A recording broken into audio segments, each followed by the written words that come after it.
All right. Good morning, ladies and gentlemen. Welcome to the show. So the whole market's not looking good at the moment. Past 24 hours have not been good. Stock market kind of started this, I think, and looks like crypto is going to finish it. First distribution day was yesterday.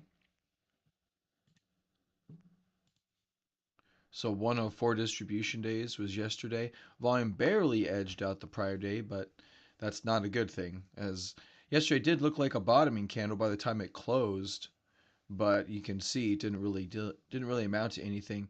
Um, it's also kind of in a weird spot, but drop down. We're still above the inclining trend line. The question is, will we be able to hold that? This market does not look like to be in a good situation, so it's going to be difficult, I think, to have great expectations around this market staying up. But observation, I think, is key rather than being fully invested. So keep that in mind. All right, so yeah, BTC rejected, had the doji, had the rejection candle roll through the trend line, which means you're going to be living in this area for a while, and ideally we stay above this inclining trend line. Question is, will we? That's the big question right now. Volume wasn't super big yesterday, but it definitely was a little bit larger. RSI is getting down already towards some lower levels. Maybe we'll find a little bit of support somewhere. Um, but it's hard to forecast that right now. So with Solana down 4.5%, and Bitcoin Cash looking like it broke its trend line today. It's inclining trend line for its little pattern. BNB is even down 2%, which is pretty big for BNB. So market not looking good at the moment, and BTC back down to the 200 again. So our moving averages are choppy. RSI is at a low level. Volume aggregation tool never really got started on this move up, and yeah, we're choppy. We're just hoping this line holds. That's really what it is, and it's a little bit of hope. I don't think there's a trade right now necessarily on the table. If you're looking to short, let's see if you're looking to short. I've been trying to think about shorting this morning. This is not the most obvious opportunity. I mean, probably the best one would have been on the trend line break. Down here, a little more difficult. There's your high volume candle. There's the next highest volume. Both of those are not good. That one, it did go to the sellers. Actually, was a pocket pivot, and then two more after that. This bottom was a pocket pivot. So we go past this bottom. Could have a little cascade lower. The question is, do you think we break this inclining trend line? If we do, then you could be looking at maybe a short with a stop above today's high. If you think we're gonna dive down pretty quick, because we don't see a lot of strength here. We do see a little bit coming off of these extreme lows, but if if you were to short this scenario, you'd have been stopped out here. Other than that, all these shorts would have worked. So wherever you shorted and put a stop over the high, this would have worked. This would have worked. This wouldn't have worked, but you could have got right back in immediately. That also coincides with the trend line breaks. So that's not too bad. And then you take a leg down. That's where you would have got stopped out if you shorted there. Boom, you get stopped out. You try it again on this trend line break. You don't get stopped out here. So then rinse and repeat. You know, if you want to short, you put your stop up here, and then hopefully it just continues on going. But if you get this bounce back up, then things are trickier. Volume on this prior 2 hour candle here isn't too heavy. I guess to be a little better proper English. Um, yeah, so it's not full blown, take us out to the woodshed, beat us with a stick, but it definitely doesn't feel good. So one distribution day also doesn't kill an uptrend. We could easily bounce back up. And VA tool on the 2 hour mixed. Neither really has an edge, buyers or sellers. So I'm not necessarily too inclined to pick a direction. The short-term direction is down, medium-term direction is chop, long-term direction is still up. So we're in that weird middle ground right now. Yeah, I don't think there's a short-term trade here on BTC. Not any major trade. If you're going to take a small trade, there's other assets to look at, in my opinion, that have different setups and are already moving lower Couple moving higher, oddly enough. CASP was broken down. What's that one? Where's my newsletter? I do have quite a few coins in the newsletter today. We'll be going through those. Yeah, Aave. That's the one that's holding up. Aave, oddly enough, holding up. There's a couple others that I didn't put on the newsletter, but Aave's oddly enough doing pretty good. All right, so BTC, not looking great. You can see we're flopping between green and red on this 2-hour candle. This volume's pretty low. Yesterday volume was heavier. Today it's pretty low. Maybe we'll see just some random chop action. If we do start to see higher volume candles, then I think if you do want to short, that would be something good to put things in play. Hey, what's up, Mike? Good morning. We're live today. I figure see what the rest of the world has to say on a kind of a choppy situation / downward situation. Not sure if you saw, but we got one distribution day. Yesterday was our first distribution day. RSI is down at pretty low levels too on the daily. So the question is, are we going to be able to really go down substantially with such an RSI trip? Last time we had really low RSI print was here. Another one here that's a little bit lower. And then we had a divergence there. So, yeah, interesting to see if BTC is going to hold this trend line. I really hope it does, and I hope it scares a lot of people because that'll be better for bulls in that situation. All right, let's go down the top 20, and then we have a bunch of USD pairs, and then we'll talk some stocks that market's taking it on the chin, and I do think there's some good analysis that needs to be done there as well. So, but BTC playing with the 200, not what you want to see, but hasn't fully broken it yet. It can have some porosity. It did have some porosity around here, and we are still within this double bottom threshold. There's no rule about this part of the double bottom coming down or not coming down, so this isn't breaking anything. We also talked about the forming a cup and handle here. It's a little aggressive for a cup, but we'll see how it does. Maybe we'll round out like that or something. I don't know. But we're not fully did yet. You start breaking this trend line though, and I don't know. I think that puts things in big trouble, big trouble. Then you can probably try to say this trend line is going to come into play, but I guess it could. Just a much deeper base breaking out next year. December 17th, anyone? That hasn't worked in a while though. All right, let's move on to some other alts that have a little bit different charts here. Ethereum. I mentioned Thursday or Friday we'd adjust this to kind of current market action. Let's get rid of some of these alerts now, as it looks like most of these are kind of. That one's okay. We'll get rid of these trend lines. We'll reuse that one. That one's still active, and that's this trend line. So we'll get rid of this one. And we'll try to encapsulate the best we can. Maybe this is a horizontal. So large declining triangle.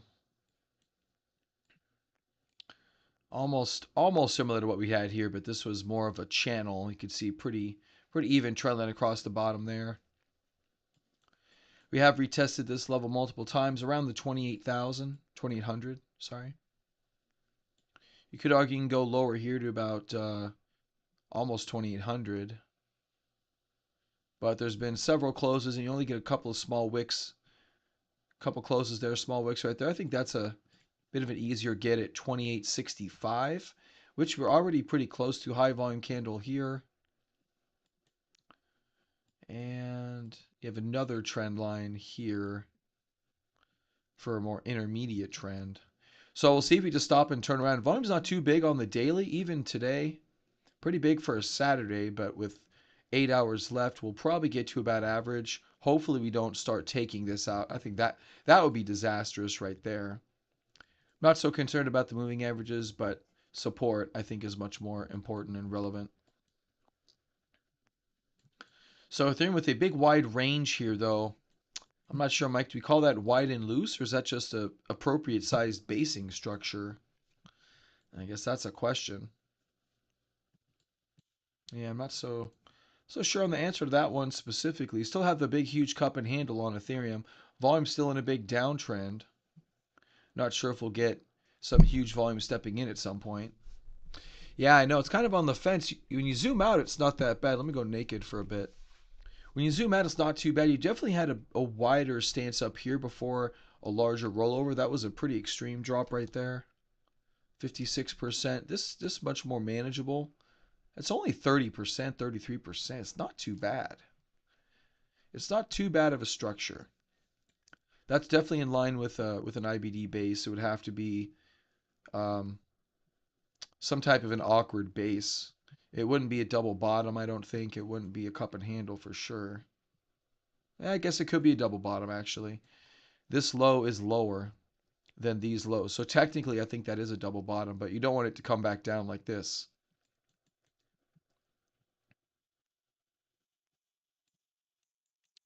And you see here, if you're using that the second orange 200, I figured you couldn't get that orange and that orange confused.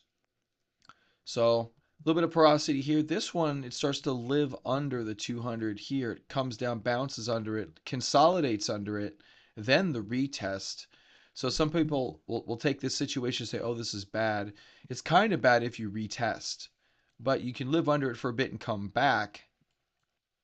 There's the retest. There's the failure. Then another retest, almost a double top, and then an overt failure. So we do have a similar slope on the 200. We'll see how this one gets on. Not so. We'll have to see how symptomatic it gets or if it's a clean break. As our volume compared to that one. Pretty similar here on the break. Lower volume on the pullback. And then a further exacerbation as we drop through the low. So if you do get a pullback to that 200, and if it doesn't do anything, this is a potential entry. You start undercutting these lows. Here's your consolidation. Here's your low. Here's your consolidation. You see the declining volume. Then you have slightly inclining volume, but that brings in enough to take it under the consolidation. That could be a short entry. That's your stop, which you just talked about a bit ago with BTC. That could be a short entry. Situation like that.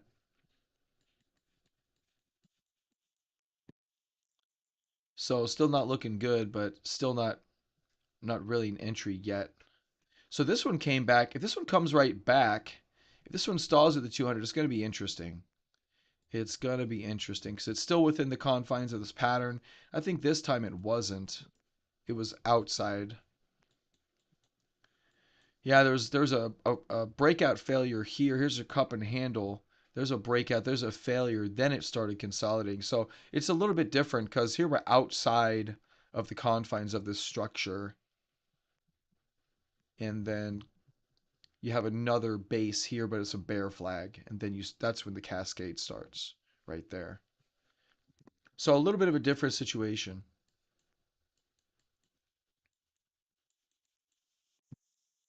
A little bit of a different situation. The 200 will be interesting. We'll see if it'll be as relevant. Lamo Diego, how's it going, man? Thanks for joining. Smash the like button because we are live today. So okay, so ETH with support down here, and we'll see how that holds up. Volume still isn't in breakout territory yet. If we could start to get there, if we start breaking this with prejudice, meaning high volume, then um, this one could be done too, and that would not bode well for the markets.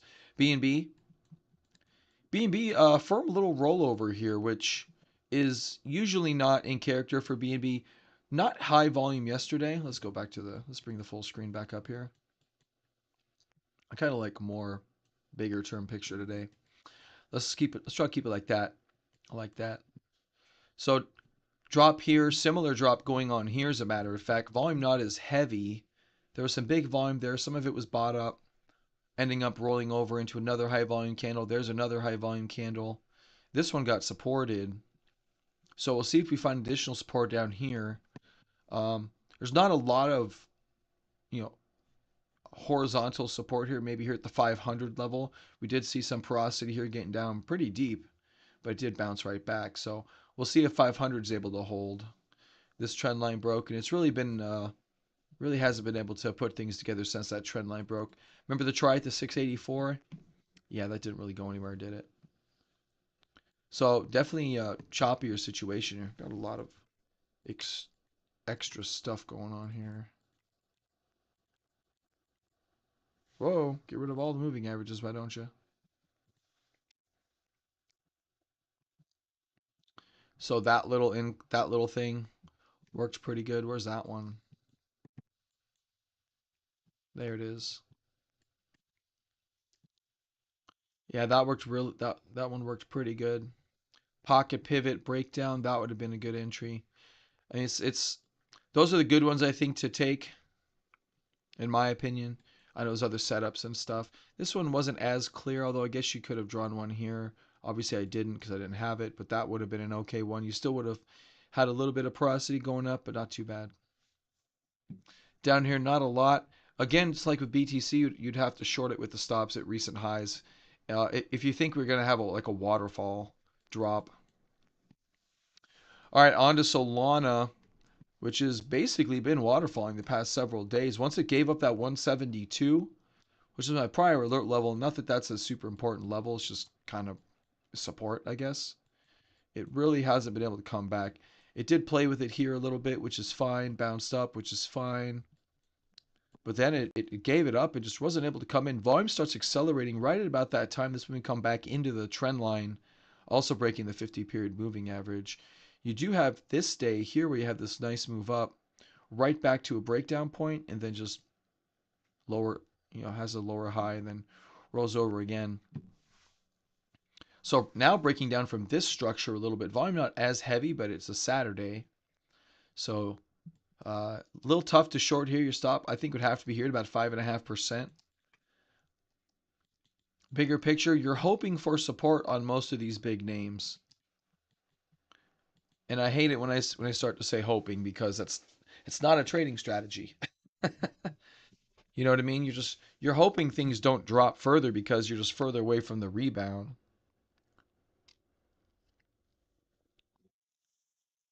And I think that's the main problem is you're just further away from the rebound.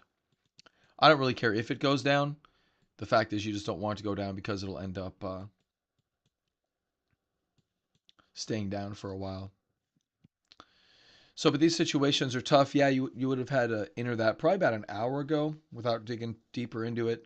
Here's another one of those situations. It'll go down a little bit more. Maybe it goes down to here. And there's plenty of room to go down here to the 120 level. And here we see some support at about 115. If we use the same tact as we did, I think with Ethereum, you go right there to about 126, 127.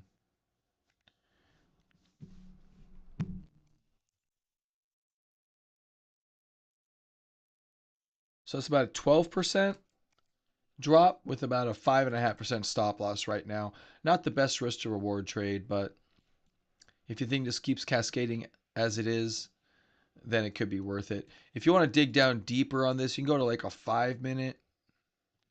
And there's not really a lot there. Maybe right here, maybe above this high volume candle, that would cut your stop loss a little shorter.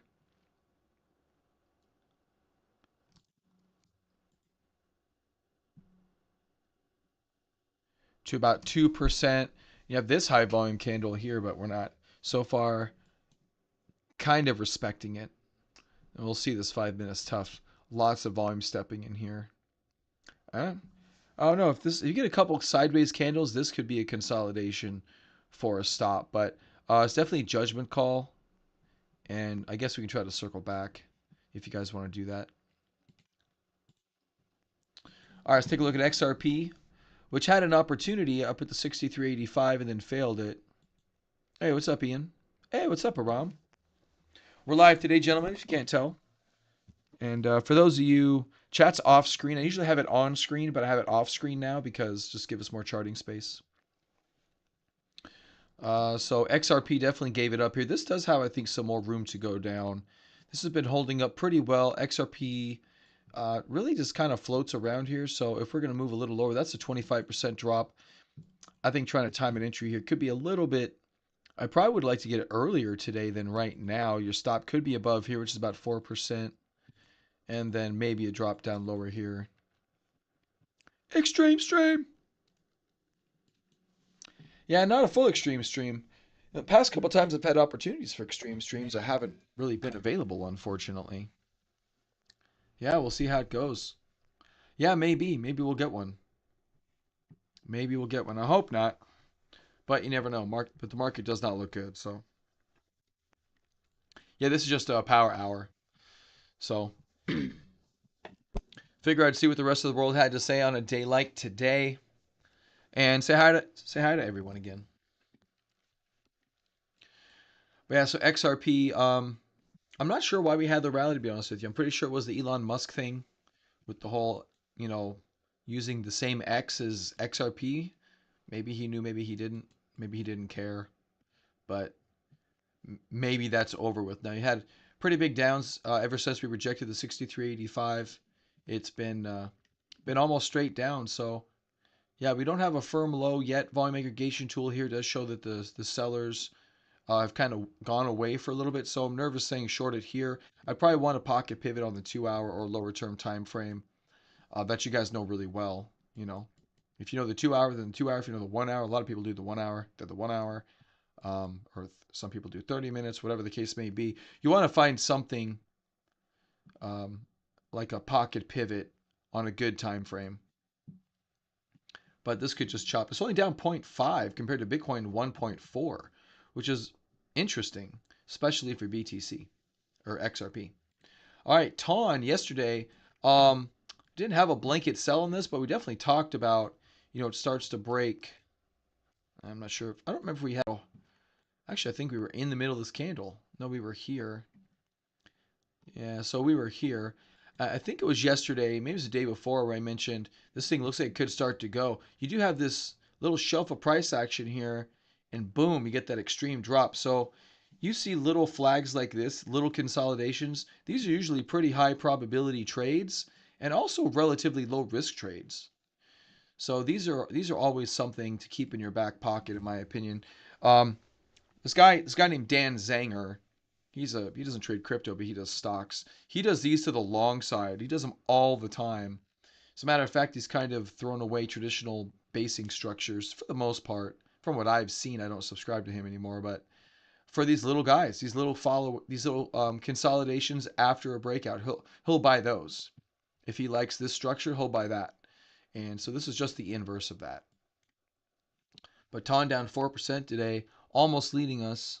There's a couple that are a bit higher, but it's definitely up there. Dogecoin, mentioned this thing breaking down up here several days ago, and it's kind of been doing that, breaking down. This really wasn't looking very good. The market was looking good. This had a minute, but it never really followed through. Had a chance up here. The trend line just kind of rolled over. In line with Q3, Q4, alt versus BTC behavior from 2020. Okay, we'll take a look at that. Well, March 2020 was COVID, so it won't turn into that to that extreme. That was an event. That's how I view that chart that day. That was an event. I don't think we're going to do that exactly. But I don't know. We'll go back and look at that in a little bit. Hey, what's up, Loopy? All right, Cardano really has not been a strength token. Kind of a weak bounce here, rolling over. 10Y2Y? What's that? Why is YouTube blocking comments? I have this thing set to not block anything. Community moderation? Hold on. I'm off screen here. Let me see.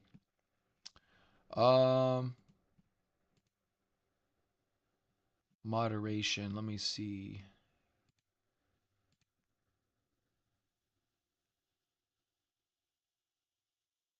Basic info. Advanced settings. No channels not set for kids. You guys can't see this right now. Standard features. Okay, that's all that stuff. Community stuff. Where's it at? Comment moderation off. Messages in your live chat. Hold potentially inappropriate chat messages for review. Could I do that? I don't know. I got a moderator on here, but he's not online right now. Yeah, I don't see anything about. Must just be YouTube because it's not me.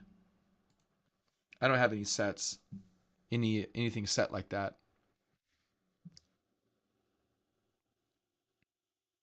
Huh. Well, I don't know. Maybe space it out differently or something. If you're in Slack, Loopy, I could pull it up or something. If you want to post it in Slack, I guess you could do that. I never posted in my chat room here. Hold on a second. Let me post this link in Slack. I didn't do that yet. Last time they got mad at me.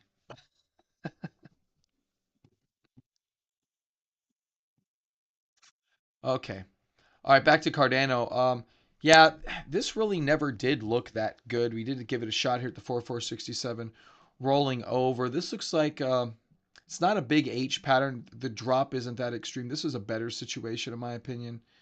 This could falter like everything else, but we're definitely kind of declining in volume overall. XRP positive now, and BTC popped up. Oh, look at that. We're getting some support. We just got some support, just a little bit. XRP rallying. It's green now. That's how I noticed that. Tron's green. I think it was a little bit green. I gotta turn my TV. Hold on a second. There we go. One of my lights was reflecting on my list. Bitcoin Cash is down only 3% from 4%. So yeah, getting a little bit of a bounce right now. Yeah, it's a little too low to do a bunch of shorting. You see those rebounds though. These rebounds here can be good situations. We start to rebound up. You find resistance up here. You can find yourself um, a better stop, a tighter stop, in my opinion.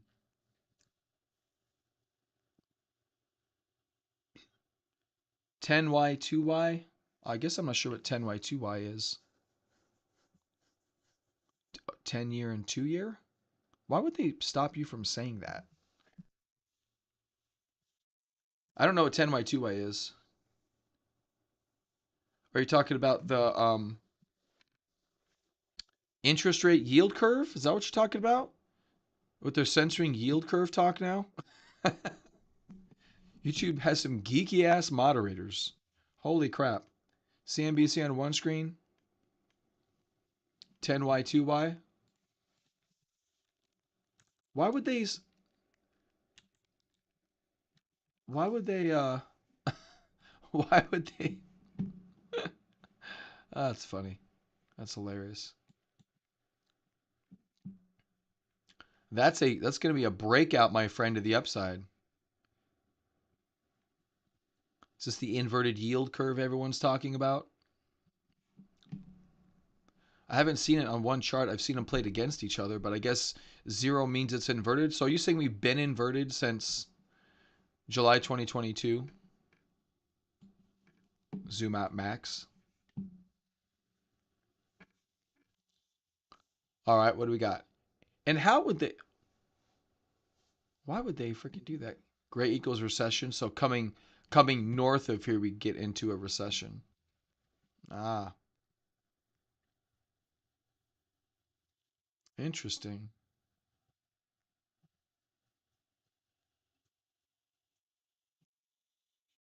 Yeah, here, yeah, it could be a while. So here we went May 2007, and then it took about over 6 months there. Here it didn't take so long. Here it chopped around for a bit. Is 89. Yeah, I remember that one. Even as old as I am, I don't quite remember that one. I was still playing in the park.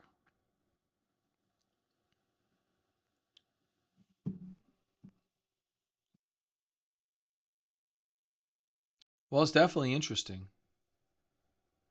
2020. You've definitely been inverted for a while. This is the only time we've been inverted this much. We ended up with 2 recessions. Maybe that's the takeaway. Maybe there was some crazy Fed policy here going on or something. What was May 1980 into 81, 80 to 81. Okay, here's my new favorite thing to do with ChatGPT. I was doing this a bunch last night. from, I'm not sure if you guys can see that. Let me see. I think you can. Uh, what caused the inverted to 10-year and 2-year bond situation to happen? It looks like 80 and 81 until we got better. Let's see if chat can pull it out. It's not always exactly right, but it's a good summation for the most part. Then it gives you places to go. Inverted yield curve expectation. Well, yeah, but what were the news, chat? See, high inflation. Here we go.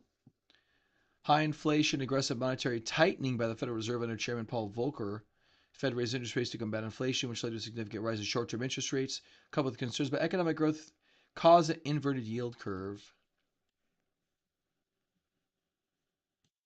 So a pretty similar situation. What is consensus on what could have prevented the recession?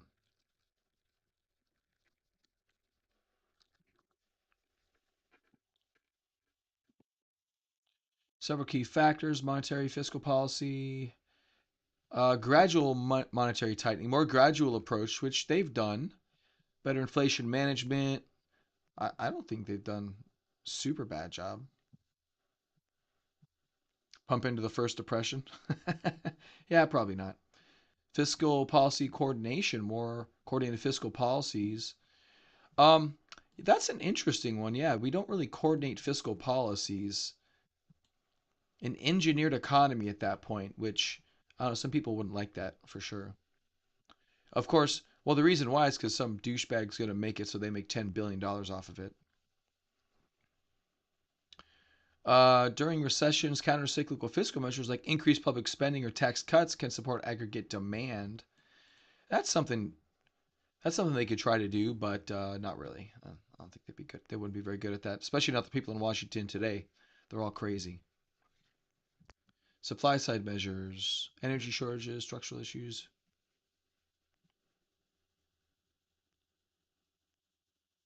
Yeah. I don't know. We'll see. Maybe they start loosening interest rates. Maybe if they do like a, because what's the current rate? Current Fed rate? We're at 5.5. If they, what if they just did like a 50 basis point cut? Everyone would be like, oh, damn, these guys are serious, you know? I don't know what they're going to do. I think they did an okay job to date. I can't, I mean, would inflation have gotten a lot worse? I don't know. I haven't studied economics to that degree. Let's ask chat. What could, what would be a likely outcome if the Fed never raised interest rates in the last few years? Let's see what chat has to say. Persistently high inflation, but would we have? See, this is probably a very stupid question. Let me, this could be an interesting chat. This is probably a very stupid question to ask. You would assume the people in the Fed really like interest rates and have done all the historical stuff. Um, and obviously, I'm kind of aware of it, but I asked the question because I don't know. What if they didn't raise interest rates? Without rate hikes, the economy could have experienced persistently high inflation. Low interest rates encourage borrowing and spending, which can increase demand for goods and services. Supply can keep up with demand. Prices may rise, leading to inflation. Fed raises rates to curb inflation by making borrowing more expensive and cooling off economic activity, which in turn, oh, you know what? Oh, hold on a second, guys. This leads me to I posted a link in my Slack last week. All right, everybody, I just posted a link in chat. Talk about getting geeky. I think this is probably one of the coolest things slash geekiest things that I've seen in regards to inflation. I'll bring it up here in a minute. Regarding inflation rates and unemployment that I didn't know I ever wanted. I wanted to see this chart. It's crazy. It's cool. I think it's cool. And it gives a little bit more understanding between, around some factors, which I think is important. I mean, I would have liked to see this 2 or 3 years ago, to be honest with you. I don't know what it means for my trading, but I think it's good stuff to know.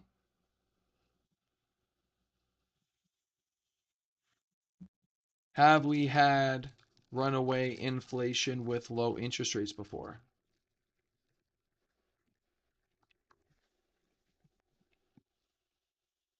1970s, period of high inflation was a great inflation, partly due to expansive fiscal policies, oil price shocks, other supply side issues.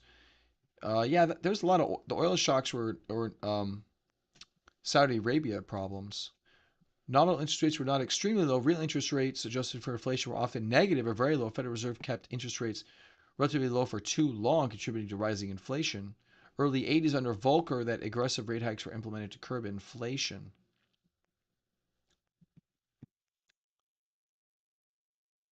Okay.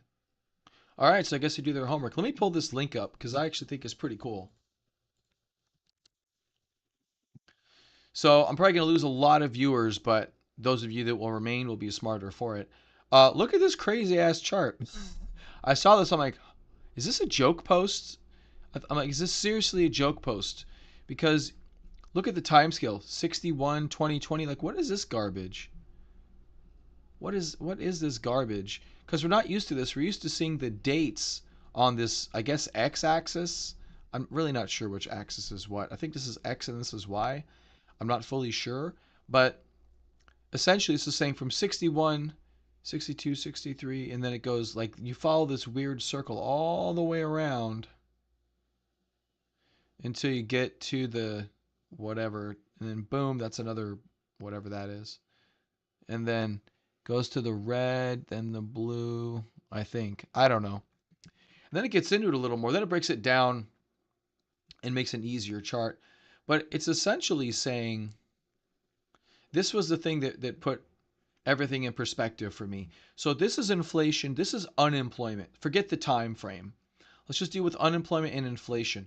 So there everyone's target is 4% uninflation, 2%, or I'm sorry, 4% unemployment, 2% inflation. And that's kind of what they've found to be a happy medium with a growing economy and an unemployment rate. Because not everyone can be, you can't have a zero unemployment rate. You can't have a 100% unemployment rate. And they say for a healthy economy, boom, 4 and 2, done. That's what they say. And so anytime you have a rising in let's start with unemployment. You have a lower unemployment rate, you get rising inflation. And the theory behind that, at least to me, and I think they spell it out in the text, but I'm not going to hunt for it, is that the more people work, the more money people have, the more money is in the economy and inflation goes up due to that. Now, how much inflation? Well, not a ton, but, and obviously these are just roundabouts. These aren't, you're not going to see things in a line. And we'll see further down how this actually works in, in recent historical context even. So you go from, 4% to 3%, which you're like, oh, that's freaking awesome. Well, inflation could go from 2 to 3%. Then you get to 2%, you can get up to 4%. And then as you come down in unemployment, up in unemployment, inflation goes down because there's less money to spend overall. Because there's people that don't have jobs, don't have money, can't spend it. So you get to 4% or 5%, you get to 1% inflation. So it's called the Phillips curve. It's kind of interesting. So neutral rate of unemployment is your 4%. So we're so used to seeing this 0-0 scale, but in reality, we want this to be our XY axis, and you're dealing with both sides of this XY axis. So this is kind of your Y axis, if you will. This is where you want your zeros to be, is at 4 and 2. So is anyone completely confused? Because I think this is fairly good stuff to understand, especially if you're, in this economic industry, which we all are. If you want to be good at what you do, I think you need to understand all types of different things, and this is one of them. So the crux is lower unemployment leads to more inflation, and more unemployment leads to less inflation. You're just dealing with inflation at this point. All right, so This is the Philip curve dynamics, which is pretty interesting. So here you have that same line, but what ends up happening is as you get more inflation, you kind of level it up. And then you end up in this kind of cyclical pattern where you start off at 4 and 2, unemployment gets super low down to 2%, your inflation gets high to 4%, and then so I will read this so I don't shoot myself in the foot here. Um, give me a second. It says once the economy reaches point C, so your inflation keeps going up, inflation expectations rise still more, pushing the short-term Phillips curve further upward to a position like SRP 3. So as you bring unemployment down, your inflation is still elevated, but it still maintains this slope. So you get to a certain point and you have to move the whole line up. And I would imagine it's a sliding scale, right? It doesn't, there's not like there's three levels, but it kind of just ends up moving up. So it says, in effect, once firms and workers come to expect the 4% inflation experienced at point B, the whole short Phillips curve shifts up from SRP1 to SRP2. So I guess it does jump up a little bit. But once the economy reaches point C, inflation expectations still rise more, pushing the short-term Phillips curve further upward to a position like SRP3, which is this one. You can extend this line out here, right? We're at 1.75%. You're at 8% inflation. So I think that's pretty interesting. And okay, hold on a second. I need to see where my screen is because I expanded my screen here so I could read more down. All right, so then you get into, well, it's just those two. So now you can kind of start to follow these. You can start to follow these a little bit. So you get 61, 62, 60. Each dot is a year. That's what I figured out. They never freaking tell you that, but that's what you have to figure out for yourself. 61, 62, 63, 4, 5, 6, 7, 8, 9, 69, 1970, 71, 72, and then there's like that second thing, there's the third thing. Isn't that crazy? Like it actually kind of works like that. You go from up and then inflation pauses a little bit because of rising interest rates, I guess. Inflation pauses and then inflation comes down, blah, blah, blah, blah, blah, blah. And then you go into, so this is 60s, 70s, 80s, and 90s, ending in 92. And then they split it up to you starting at 94 for some reason. And this was interesting because there was a point here which I thought was really interesting that showed the stability of our economy for quite some time, which I thought was super cool. I gotta find it. Okay, so we'll go back and look at the chart. In contrast, the behavior of the economy since the early 1990s reflects anchored expectations. In this period, the Fed avoided abrupt, unexpected policy changes and was very explicit about doing so. The resulting anchor then was the Fed clearly communicated intention to hold inflation at 2% come what may. Okay? So with this great rate of with the expected rate of inflation anchored at 2%, the Phillips curve stopped shifting, subject to small random shocks and with some lags. The economy moved within a narrow range of inflation and unemployment. In that regard, the outcome was more like what would be expected with a fixed Phillips curve, like the one that we saw, the fixed Phillips curve. In fact, it could be said that expectations were anchored strongly enough that the short run Phillips curve itself became flatter, so that even large variations in unemployment such as those observed during the Great Recession, did not cause comparatively large variation in inflation. So they're looking at this here. So 1920, and then they do talk about like this, because what you're noticing here, okay, so this is what they're getting at. You go from 0% to 14% as your y-axis. Now you're going from 0% to 5% as your y-axis, right? So really what it reads to me is that okay, they kind of know what the fuck they're doing a little bit. Like this kind of makes sense. And you go back 50, 60, whatever years. Yeah, 61, so it's like 60 years, 80 years, whatever. Like here they're figuring it out. Now they kind of have it figured out. The question is, can the boat stay afloat long enough for them to kind of, you know, obviously COVID does stuff, and they stop at 19 probably because COVID shit. But it's interesting because you kind of have the same ups and downs. So 7, 8, 9, they drop interest rates. 10, 11, 12, 13, 14, 15, 16, 17, 18, 19. And you had this, look at, you're right around this 2%. So their whole thing about 2% isn't so random. Like we think they're all full of shit, but I really don't think they are. I think they kind of know what's going on. So here you go from 94 to '07, you're stuck in this 2 to 3% inflation. And then even this, your average inflation is right about 2%. You go from 0% to negative to 4, 0 to 4, 2 is your middle ground. They've done a pretty darn good job overall. So I thought this was a really well done article. Um, yeah, I thought this was really well done. This is very recent too, so I didn't lose any of you. Good job, guys.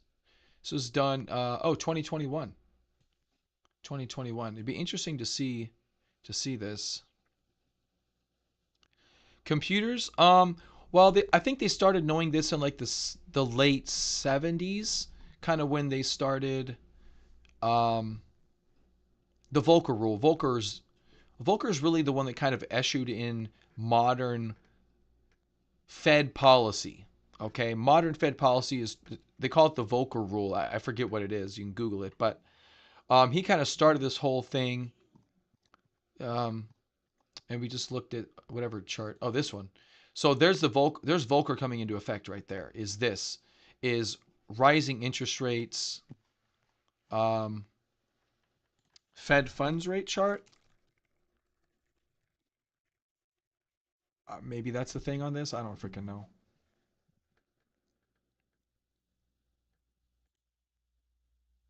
Does this go back? I don't know what this is. Oh, it's going forward. I don't know. How do I find the Fed funds rate?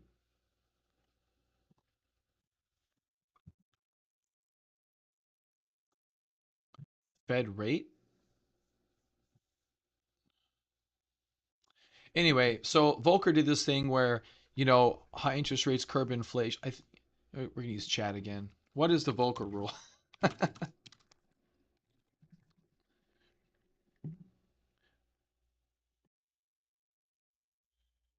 Yeah, so he came in during the '70s and during a couple things. Oh, that's the what was his impact? What was his theory about rates and inflation? Stance on controlling inflation, particularly through high interest rates, money tightening to control inflation expectations. So, and when did he develop this? And was it with the aid of computers?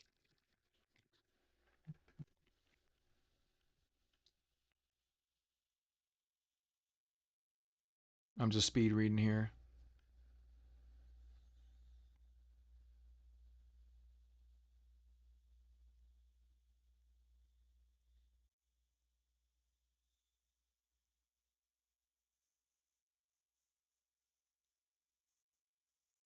Yeah, so they really didn't have it. So from my understanding actually about Volcker is that he was a big historian about economic policy. There were some other guys before him that he kind of borrowed some good stuff from. Yeah, so the Fed increased the federal funds rate peaking at nearly 20% in '81. It was combating high inflation that had persisted through the late '70s. They were not based on real-time computational models. Rather, a strong theoretical understanding on inflation and pragmatic approach to monetary policy. What were his influences?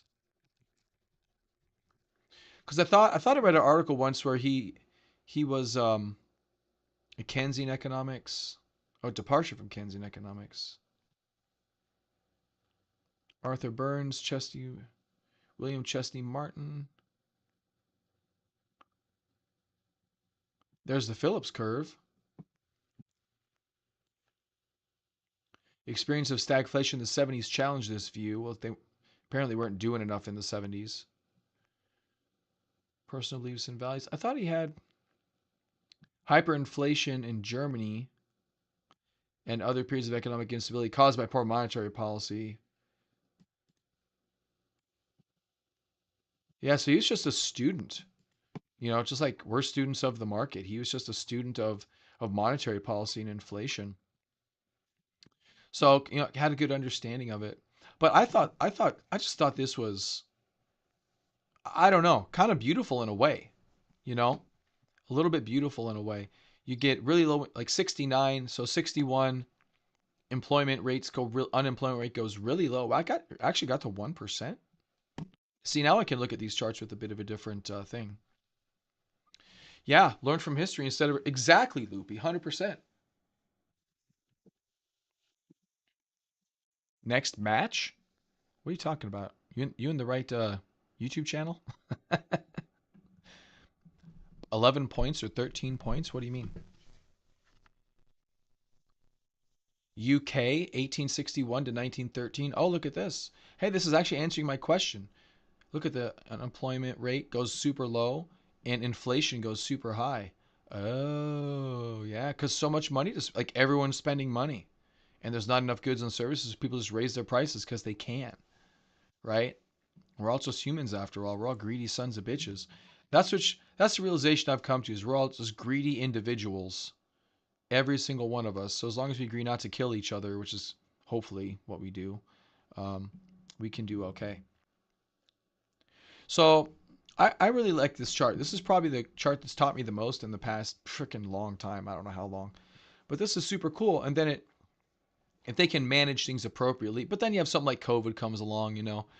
But this isn't too bad. I mean, managing what an interesting job managing all this with like the housing market. Like this was the housing market drop, right? They had a lower inflation obviously dropped and obviously unemployment went up because everyone lost their jobs. So they had to lower interest rates, but I mean that's remarkable to go from just in a couple of years, you know, and forget the debt. We know about the debt. I'm not saying it doesn't matter, but I'm saying we're just looking at fiscal monetary policy. That was a good move. Look at that. In like 2 or 3 years, we're right back up to inflation, and then you ease the economy back in, like rehab rate, and then from 2019, I guess we don't have the past couple of years, but obviously COVID. Yeah, crypto Twitter, no doubt, right? Yeah, but I really thought this was fascinating. The dynamics of macroeconomics at scale in practice. How cool is that? Like, I know we're just dumb monkeys looking at charts, but like, especially this from 94 to '07. This really, look at that. That's just not, I mean, you have 9/11 in there.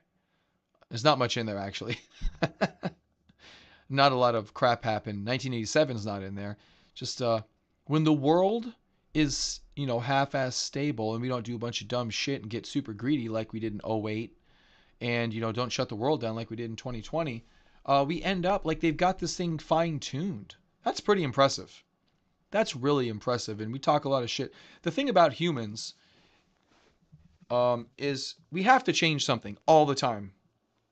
Like, seriously, the people that's just sitting on their couch eating Doritos or Lay's chips or whatever kind of garbage food that they eat that I love, um, sitting on the couch watching TV, you know, they don't want to change. But everyone else that likes a little, they want to change policy, go to war with people because you think they have more than you do, or because whatever your bias may be. You know what I mean? Like something's got to change. Oh, our life's too good. We have to go change something. But they don't know their life's good. Like we got no fucking idea. It's like everyone that's scared of like crime and stuff. You look at like crime statistics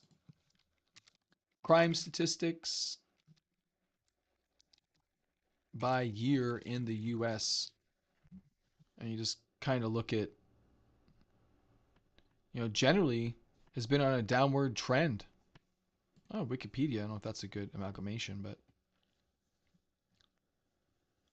you know, downward trend, downward trend. But like a bunch of people are scared.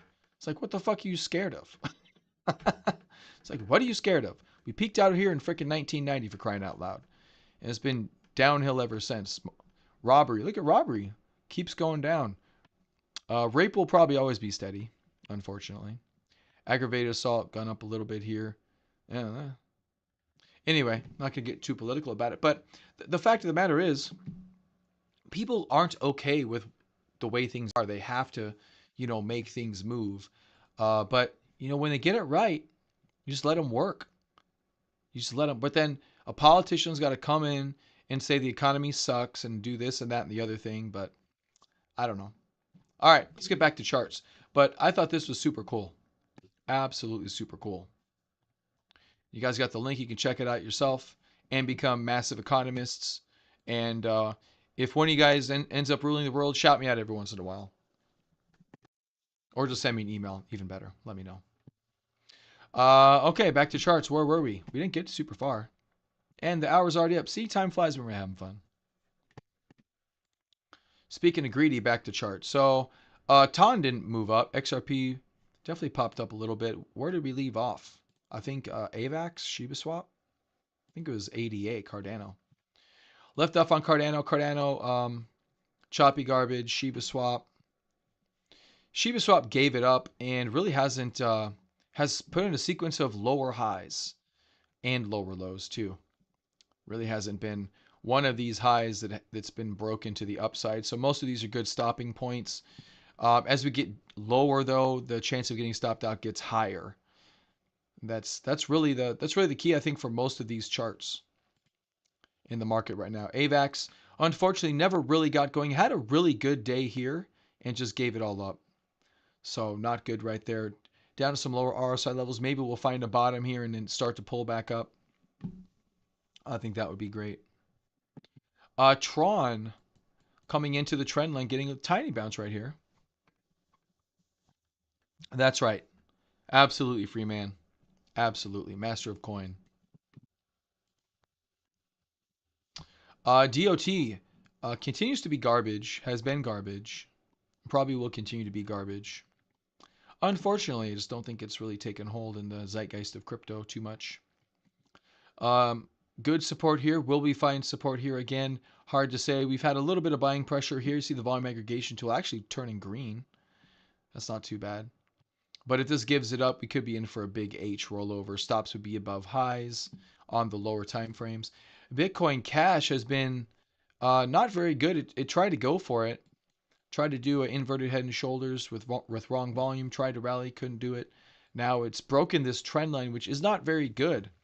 If you get a nice little bounce here, this would be a great short in my opinion. Probably one of the better shorts we've seen so far because this has been pretty strong. So if the market's going to get weaker, if it's going to get weaker, I think this would be probably a chance worth taking, a short on Bitcoin Cash with a good stop loss. You want to make sure you have something good. You don't want to have a really wide stop loss. Like right now, it's a little bit wide at about 6.5%. If we rally up to this breakdown point, they'll start to curl over. That becomes a much more manageable 3%. So I think that would be ideal.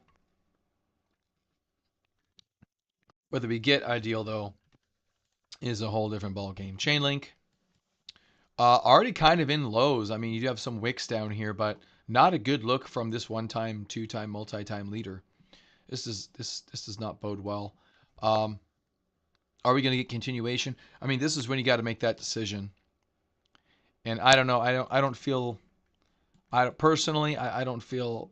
These are too far down for me. Near protocol does not look good, but again, kind of lower volume. We are hitting some average volumes, which is okay for some continuation. Another one with lower highs and mostly lower lows. So this is also come quite a way and really hasn't pulled back that much. Some of these that are high like this, they could have a bunch to come down. This being one of them. Especially because it's not like a big leader. You know what I mean? It's not like a Solana. Solana still has quite a bit to go down. Still another 16+% till it starts hitting recent lows. Support's a little bit above that though. Matic. Matic's not in great shape. We got this kind of an anchor point right there which you're starting to fight with. This could start to go lower. Not one that's really holding up that high, but one that isn't up. Yeah, one that's definitely not. That's 83% from that high, let alone from here to that. If you start breaking that, that's a 93% drop. So I don't know. If you're looking to short, I'd probably look to short something like this, or like I mentioned, near, maybe something like Link 2. I think these would be your better shorts in terms of percentage gains. Litecoin.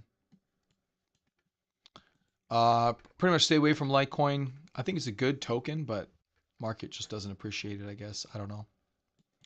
There's probably some usage cases that it doesn't fill. Here's one with a Stark high. So that's a swing high it's come back from dramatically. So if it can bounce up to that, that's not too bad with a 4% stop. But then you're looking at 10% and then beyond drop. Not great. The chart doesn't look that great. ICP, this we talked about rolling over from that 1062. And now it's getting extended. This is the drop you wanted. Yeah, this was a little bit hard to get into. Pretty choppy, but I guess there was a pivot point there that I kind of missed. Big rejection right there. Look at that rejection candle. Bam. High volume too. And then you can't quite even get up to that level, that pivot point. Then bam, it comes in again. See, these are those. It's really hard to do this trade, but this is really, if you can find this trade. So pivot point, rejection candle, retest, stop at 3%. That is an amazing trade. You're not going to find them all the time. And they're kind of hard to get in the moment. And they can be difficult to take because this does not look like a horrible situation. It really doesn't. It doesn't look that bad. But on the auspices of kind of, where everything is, you're also trying to get back above that trend line. So, yeah, I guess if you take it a little lower, your stop's going to be a little wider. That's a 4% trade. If you get it like in the middle of this dropping candle, by the time that comes in, I think it's over with. So, but that's probably the better situation. Definitely missed that pivot point, and here you get an extension on volume. That's what you don't want to see. We don't see that on most coins right now. This is down 7%. Bitcoin's actually found a little bit of support. Remember the market just bounced a short time ago? ICP, not so much. This thing is done. Look at that. It's telling you it's done. Yeah. So it's hard to get in down here, though. Your stop would have to be about 8.5%. That's a no-go. You can't have that wide of a stop. Unless you firmly believe this is just going down here to 23%. You can't have an 8% stop like that, in my opinion. But, yeah, it's not a good look at all. Leo. This thing can't go either direction. Ever since it came on the top 20, really can't go either way. It's a bunch of garbage. Uniswap. Almost taking a cue out of ICP. Is in recent lows. We broke down. So something like this, already in recent lows. So you're noticing these are much weaker than these ones up here. And that's just going to continue as you go further down the market cap rankings. All right, USD pairs. I've got Aave, which oddly enough is kind of trying to hold up. Now, this thing starts to give it up. We talked about ones that are, holding up, coming down the most. This could be a good shorting candidate. Yeah, you're right, Loopy. It was. What, it come out at $400? And what is it now? It did have a couple of good moves, though. From the low, it finally had some good. Yeah, this thing was trash from day one. You're right, 100%. Yeah, it's like 6, some crazy price. It just died, and it finally had its move much lower here, and that's when we finally got. I think we noticed it here, but we finally got serious here about here, and did have a good run. But yeah, I'm with you. Could be right back down here to the single digits. Actually, we're already single digits, 7 point whatever. That's funny you say that. I forgot that was that one. But yeah, so this is an interesting one. This is one, if you wanted to, because I would argue at this point, unless the market makes a miraculous turnaround, which, could happen.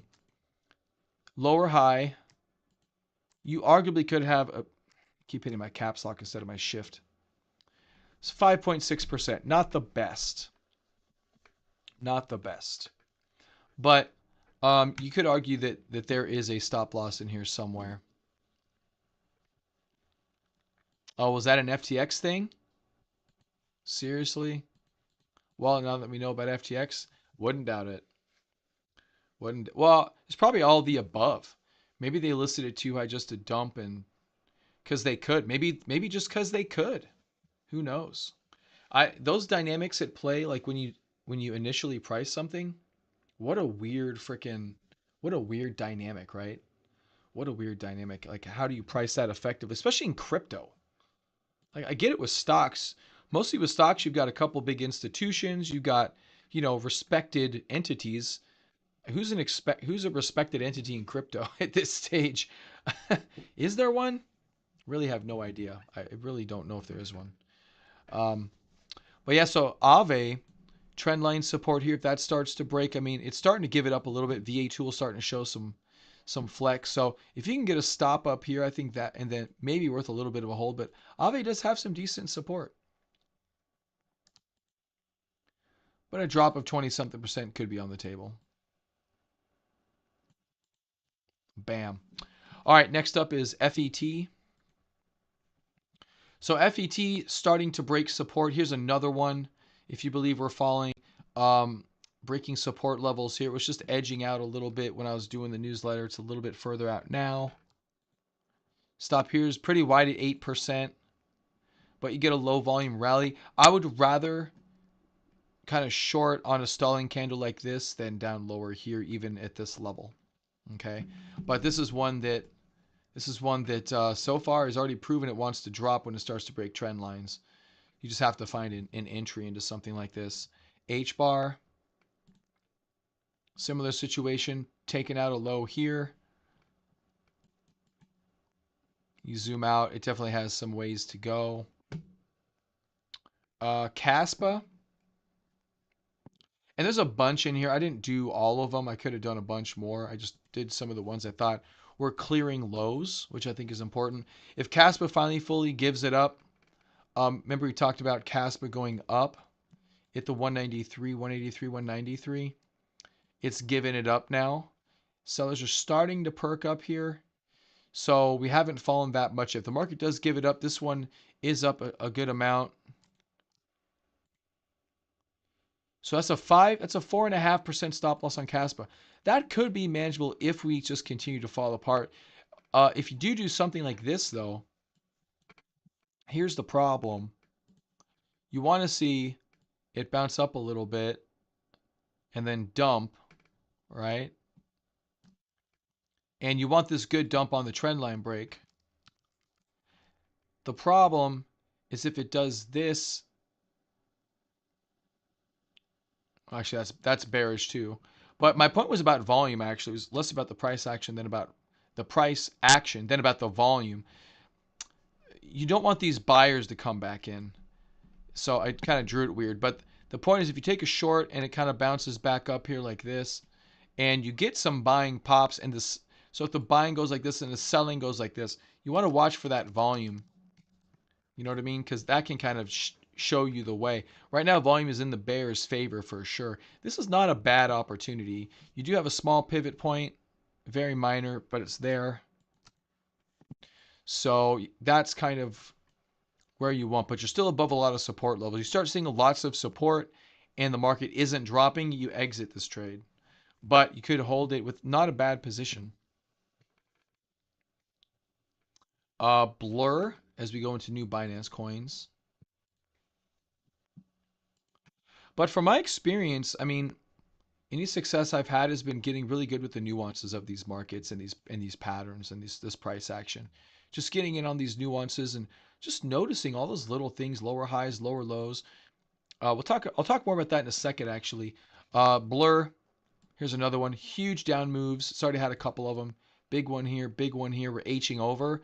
So we start to break. Use these same principles on something like Blur. That's a 8% stop loss. That's hard to do. But these really small tokens are, I think, better for shorting. And Ronin, similar situation. Pivot point retest, rollover, support. We'll see if that holds. and then W. Another one undercutting the H. There's an H. Undercutting right there. Stops above here. So, all right, guys. Give me a couple of minutes. Actually, I'll probably lose a bunch. You guys have a good day if you bail. Um, something I got to do real quick. I'll be back in about 3 minutes or so. All right.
All right, I'm back. I still have a life to live. Have some laundry to swap out. you know, life doesn't seem to stop for anybody. Doesn't stop for me either. All right, W still sucks. Um, yeah. So I mentioned a little bit ago that I thought that most of the success that I've had has really come from understanding price action. Like I'm not perfect by any stretch, but you know, you have to get the market cycle right. You have to know if you're in bullish or bearish trend, which right now is a little bit in flux. Like it's not super certain at the moment, but there's definitely more bearish charts around than bullish charts around. So if you just take it from that alone, um, and here we just sold off again from remember that little rally we just witnessed a short time ago, right there. I think we witnessed that little rally. I think we went green for a minute and we're right back down to red. Volume aggregation tool here also, which is a nice little trick, shows you not a ton of green, a little bit, but not a lot. So if we're definitely in a bearish environment, um, you got to start looking for bearish price action. And bearish and bullish price action are just two sides of the same token. It's about higher highs, higher lows, stalling and breakouts. There's really like only there's candles that matter in what I call nothing candles. And there's a lot of nothing candles. There's like a lot of even ones that go like most of these little chunky ones. Most of these are nothing candles. You know, you go up, you know, most of those are kind of nothing candles. That's kind of a something candle because of high volume, you know. And you get a bunch of little nothing candles here. Even though you're moving, they're nothing. They don't really mean anything. And then you get some more candles here that don't mean much. And then you move up into, you know, once you start having a series of these, you can draw trend lines. I do like to use trend lines a lot. And you get larger breadth candles. Those mean something. So that's a, you know, that candle means something. Volume is relatively small. And the next one is high volume, but now we've broken trend. And horizontal, they have a cup and handle and it fails. So all this little stuff, boom, there's a short right there. All this little stuff, you know what I mean? Just kind of goes. So there's your cup, there's your handle, and then it just starts to die on you. So this one's kind of a lopsided cup and handle. This one leads you to a bit of a long, if you will, right? So that candle means something. It's also relatively high volume compared to the previous and post candles. And then, you know, go into a little bit of a rally. VA tools pretty bullish. Oh, hold on a second.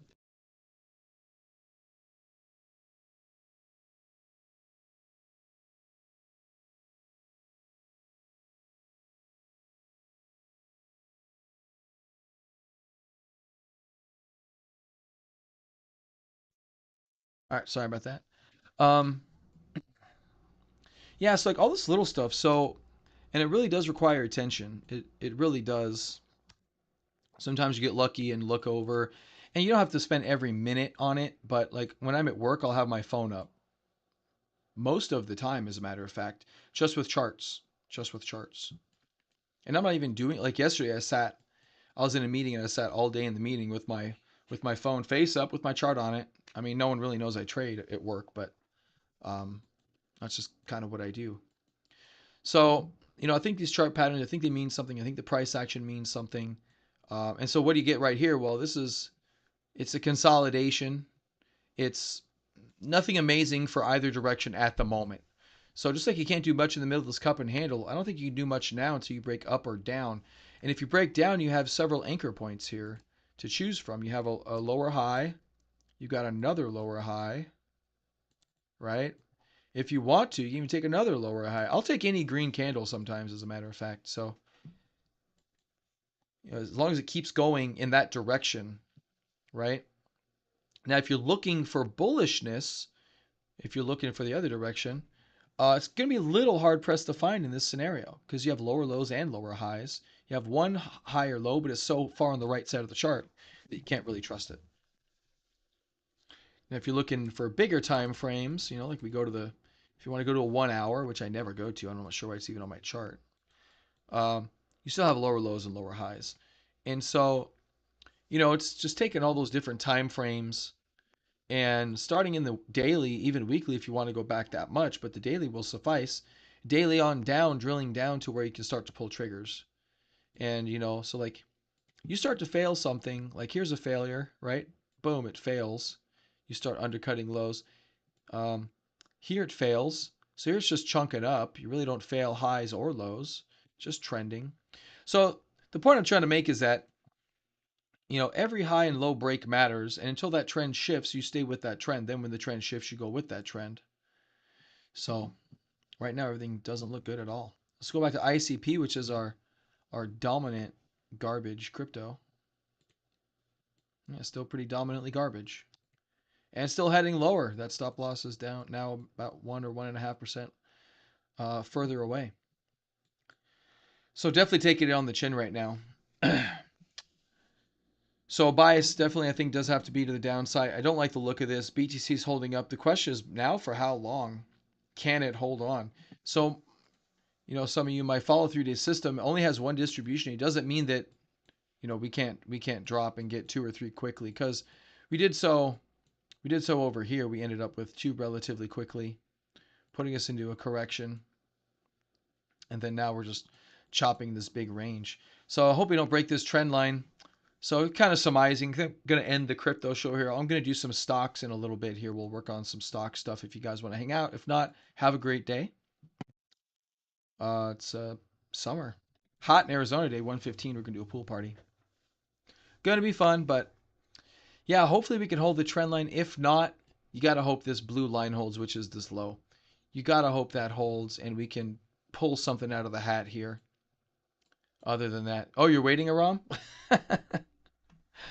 Yeah. Sorry. Getting some detail in here for everybody. All right. Yeah, let's get to it. I don't think there's much more to say on the crypto side. All right, Freeman, take it easy, bud.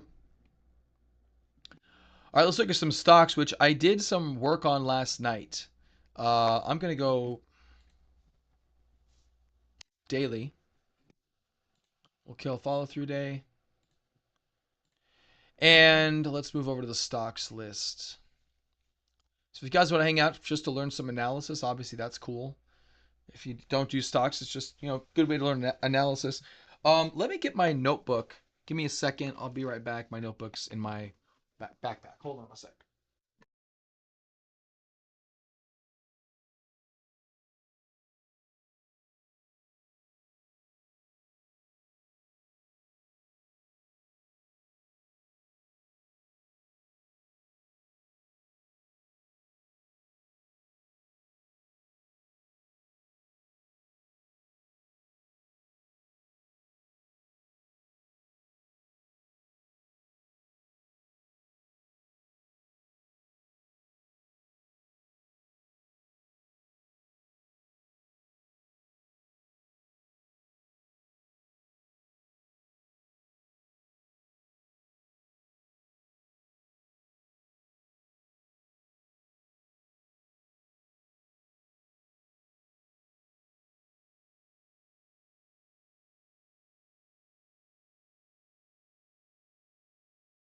All right, I'm back.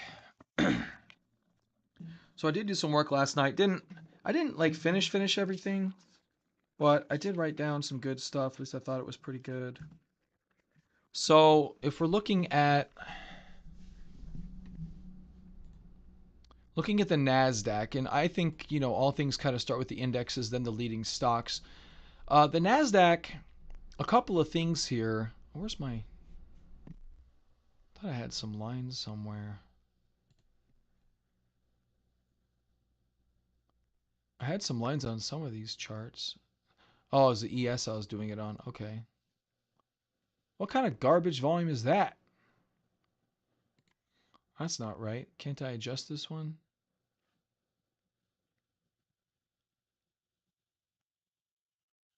Add this indicator to the entire layout. That's interesting. I thought I was able to adjust some volume. No, I can't do it. It's in Thinkorswim. I can do it, and I can't do it here. Well, that kind of screws everything up.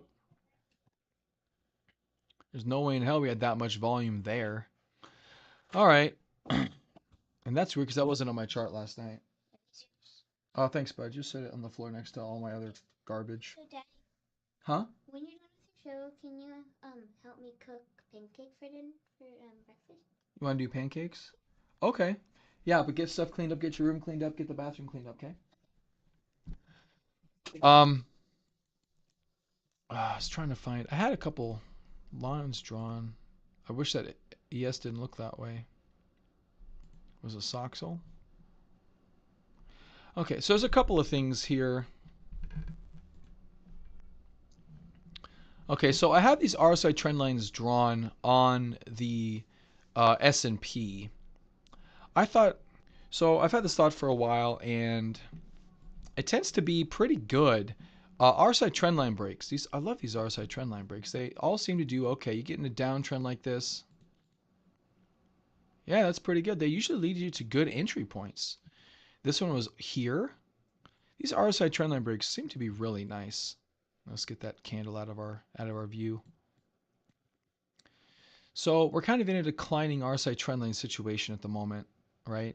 Here, here, here. And so the whole thing is, how far are we going to go down? Are we going to go down further? all those types of things. Well, it depends because there's different types. So you have like the 2022, which is a whole different beast. 2022, you've got this trend line. So let me draw another one up here. And now we have one here, right? So you have different downtrends. And let's just look at the chart for a minute. So we have our moving averages, 200-day, 50-day, 20-day, 10-day. And over here, we basically dove right into this 200. Here, the 200 is well beneath us. So that doesn't scare me as much that we're going to go into this large of a downtrend. We still, because one thing here, it's kind of pinching into the 200, and it's not. You see how this gap narrows here to here? So it kind of narrows here. Here we're way up. Like we are just way the hell up there. That gap is not narrowing. That gap is widening. If you go from here to here, depending on where you want to stop, then yeah, it's narrowing a little bit, but not too much. Now we could do anything. I mean, keep in mind, right? We don't have to. We don't have to bridge that gap, but look at where these trend lines end, where we turn around. So we're far away from them. We're far away from. I'm trying to see if we're here, here, or here. These are your three types of declines. And I wrote this thing. I've had a thought for a while now that kind of popped up yesterday. Like, what are the different types of corrections we have? Well, we have full-blown bear markets. Like, that's a bear market. Okay. We have deep corrections. I'm not sure if this qualifies. Come on. Why aren't you 10%? That's not quite a deep correction. That's a correction. So that's a full-blown bear market down 27%. So a deep correction, in my opinion, would be about between 15 and 20%.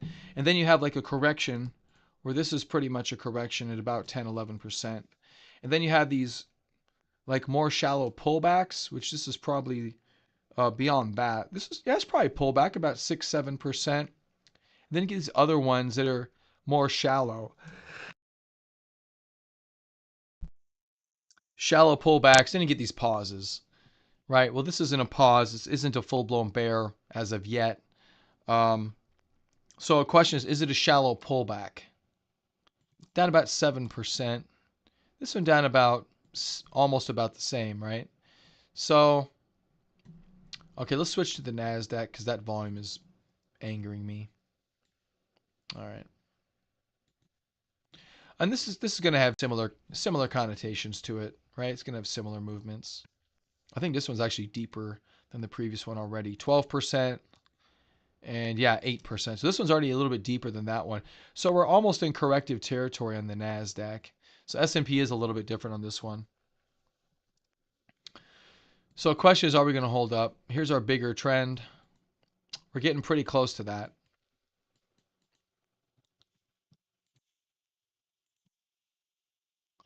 I think stocks are a little harder than crypto to get the big picture of. So if two trend lines about the same slope. It changes angle as I go up because I'm on log or what? Yeah. About the same slope. And there's no major volume hint here. I didn't find a major volume hint on the Nasdaq futures at least.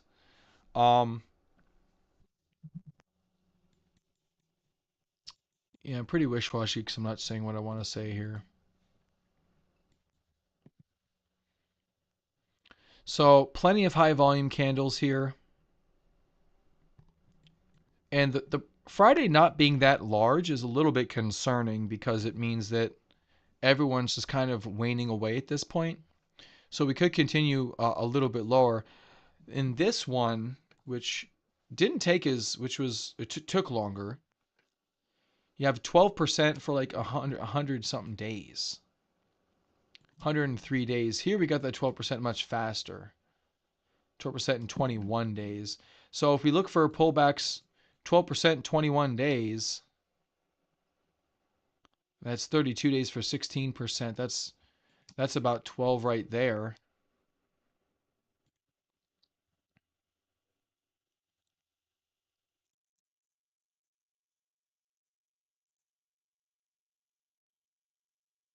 So that could be as from there to about here. That could be a similar situation. Volume's already higher though, and then we have this really high volume candle that gives us a small bounce that brings us right into that resistance point, and then we just roll right over again. So hopefully maybe Monday will be a washout, then a bounce.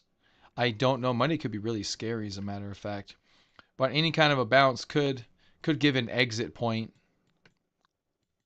if you're stuck in positions. Could bring a bounce up. Hard to tell exactly. If we look at these, some of the leading stocks like Nvidia, not too bad. See, we came down towards the 100 level really close. We did find support. So there's a pivot point. Okay. We didn't have any major climax top up here. So, you're hoping bigger picture wise this can still come back, which I do believe it can. So we're down about 27%, fully manageable. And this is your leading stock, by the way. This is your of the entire market. Nvidia is the leader. So we're not completely dead by any stretch of the imagination.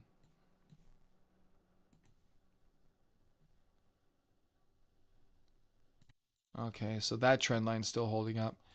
So Nvidia is good. Let's look at some of the other chips, because chips have been the leading sector.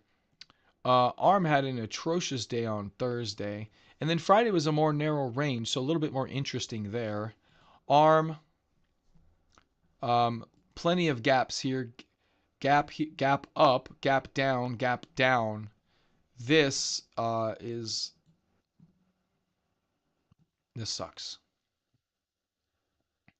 After earnings, maybe we'll get some reprieve here off the 200-day. ASML undercut all kinds of stuff. So there's some red flags out there, at least for the next while. I mean, I don't even know if we'll get saved by like this chart to get back by November seems like a lot. Like the election is basically where my cursor is, and that seems like there's not enough time to do the work needed to come back down from two large gap downs like that. SMCI gap down below the 200. Some support though. Does have earnings coming up on the 6th on Tuesday. Okay, so that'll be interesting. Gold was actually holding up pretty good. Actually, I didn't see how that ended. Gold's not too bad. Tesla rolling over, which by the way, that new 12.5 full self-driving software seems to be amazing. So that seems to be amazing. But I think you have to be on hardware 4, and only if you have cars after like mid 23 do you have hardware 4, which is frustrating for hardware 3 owners, which is most of them. And Apple, excuse my break there. Apple seems to be doing okay, although we did close not good. I didn't notice that close. So this is a tough one. This is a tough situation. We are, I think, on the verge of rolling over from what I think for the Nasdaq down 12% would probably be considered a pullback into moving maybe into a correction. We're on the verge, and the question is, do we get a bounce? And I don't have a great answer to that, but one thing I did notice is our selling pressure tends to only get so high on the volume aggregation tool. So we have selling pressure here at this low, which is about this high. We have selling pressure during COVID, which was obviously insane. Go a little bit higher than that. And then, so it's almost like it's too much. And I don't know if that is the case or not. If we take where the buyers are right now, one thing I can do is move this out. And then what I can do is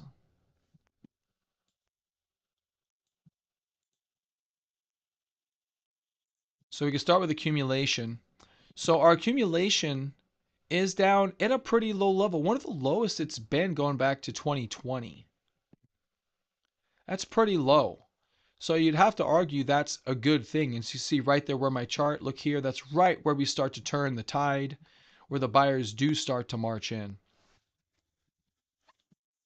So we're at some pretty we're at extremes for counter trends. So any bounces, well, I don't know, Ron. We'll have to see how it bounces. And we'll have to see how it behaves. It's not always that clear cut. But if you get to a good spot that you feel comfortable exiting, I don't mind an exit even if the market continues. It's going to feel bad, but um, saving capital in that way is better than gambling it on further rebound. But it just depends how it acts.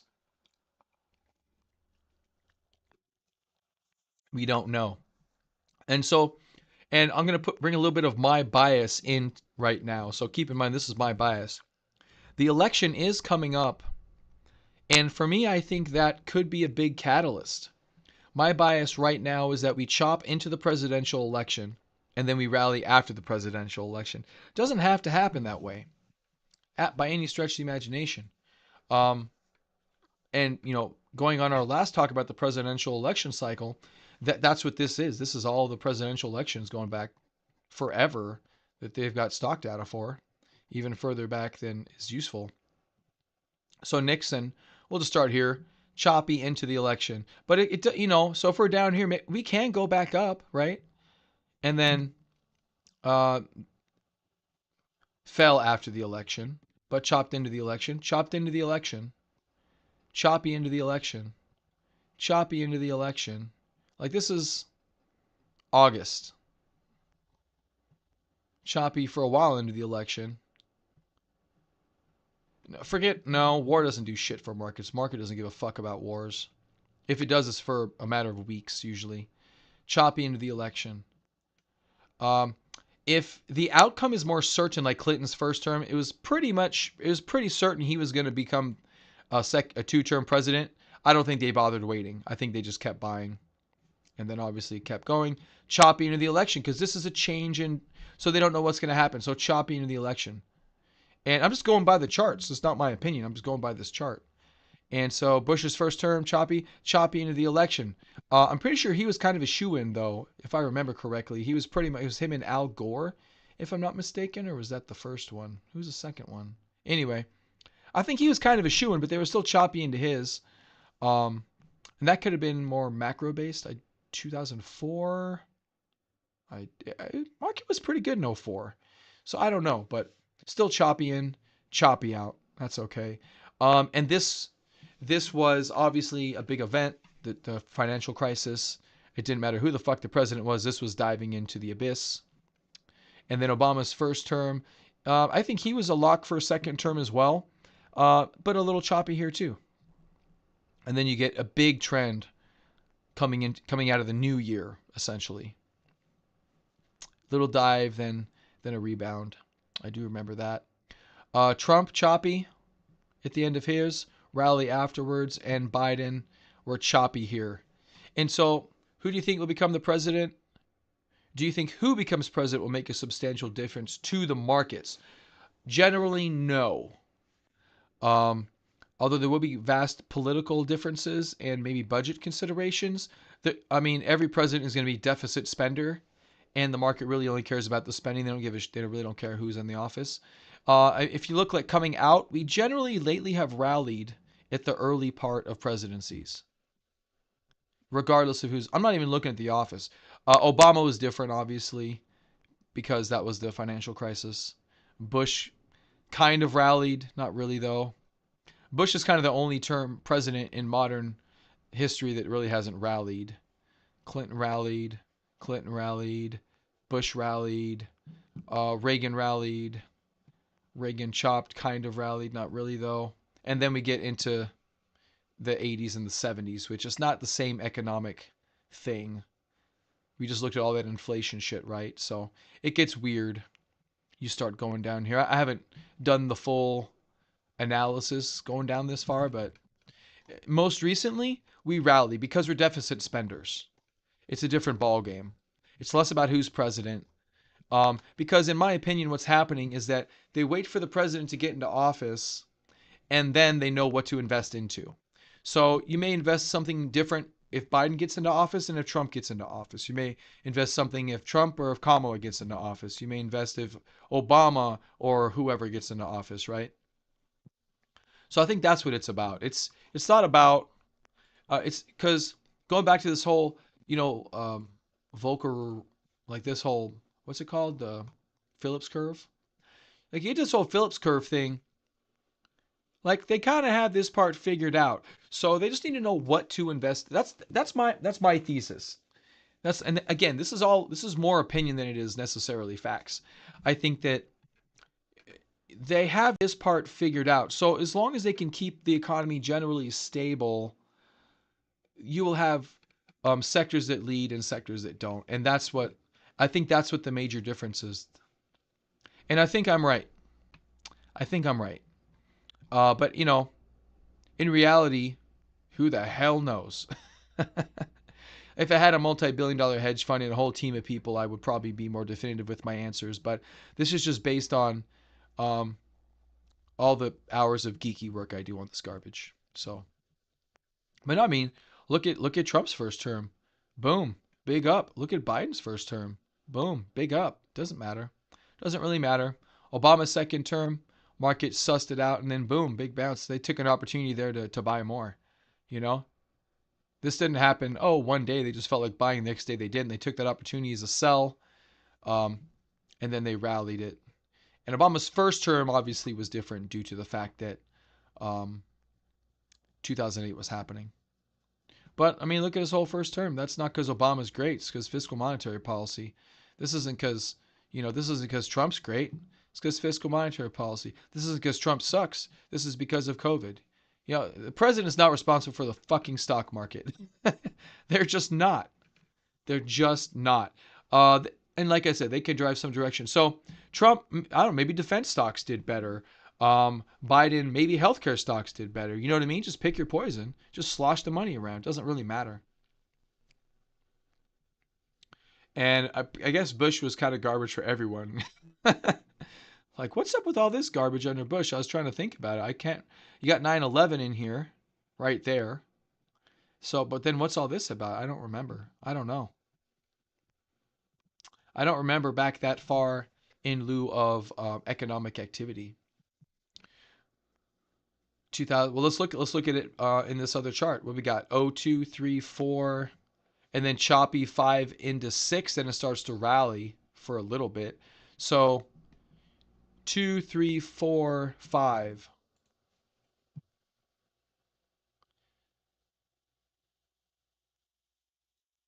So this was 07. Where's 2, 3, 4, 5? Am I missing it? Oh yeah. 7, 6, 5, 4, 3, 2. It wasn't bad here. I don't know. I'm not sure. 4, 5, 6, 7, 8, 9, 94, 95, 96, 97, 98, 99, 2000, 2001, 2002, 2000, yeah, 2002, 2003, 2004, 2005. So we were at 2%. Unemployment rate was 5, 6, not too bad. And then it really goes gangbusters here and then afterwards. But I don't know if that has anything to do with the president. Just curious why this didn't really perform very well. Maybe it's still lamenting from the 2000s, probably from the bubble in '99, I guess. Yeah, that's exactly what it is, actually. Okay, hold on a second. I don't look at the Dow Jones. I'm usually looking at the S&P chart, which is different. That's exactly what this is. Yeah, see, nothing to do with Bush. And good or bad, you can have your arguments, but this had everything to do with the bubble. So yeah. So what do I think? That's my opinion. So getting back to the charts, what does that mean for the next 4 months? Well, if you go back to this, we have had varied performances. Like look at Trump's here. You got down, up, big down in 2020, right? And yeah, so you got a down, then a big up. So I mean, The chop, maybe the chop just means that, hey, what's up, garden farmer? The chop essentially just means that we could go right back up kind of to where we were. I mean, that would still be choppy, wouldn't it? And then you get up to November, and then I don't know. Maybe it dives again and then comes back, and then boom, you break out again. I mean, could happen. They do like to wait for the new year. I don't know. Okay, so this is the future, by the way, 100%, right? We can agree with that. What I just scribbled on this, 100% is the future. That's it right there. You're welcome, everyone. You're welcome. I've given you the key to the castle. Oh, hold on a second. My wife's calling.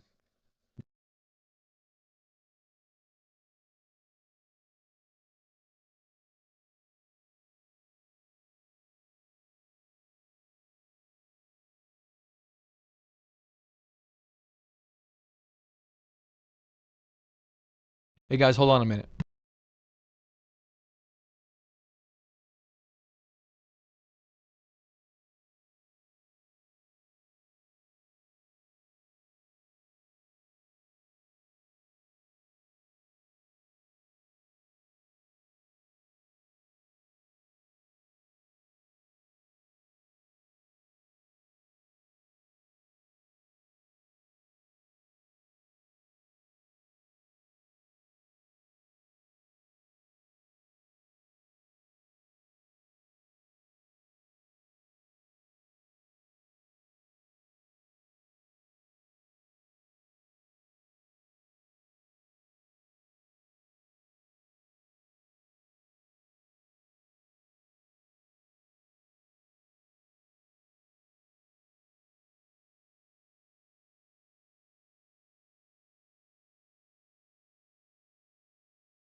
All right.